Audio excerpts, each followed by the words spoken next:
Pinagpagin ito ha. Press nyo, press nyo, press nyo. Ito, nasa nose, yung mga bow. Nag-drop ako Judy sa gitna. So, patay na yung bow, yung bow. Tingnan nyo yung bow. Long bow, dying. Judy. Gago na, wipe tayo. Ito, sige lang bro, keep rolling. May damage pa ba tayo? Meron pa. Atakin niyo yung longbow, wala nagpapanish yung longbow sa likod. Patayin sila long bow.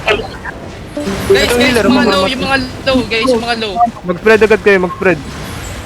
Wala naman na healer. Defensive. Gagi, huwag kayo mag-clamp. Dapat spacing kayo lagi, clamp sila eh. Ay, Heal. Kahit muna. May damage na tayo. Going, magka-clamp na naman yan. Huwag kayo mag-clamp like pag sinabi ng clamp kasi sila eh.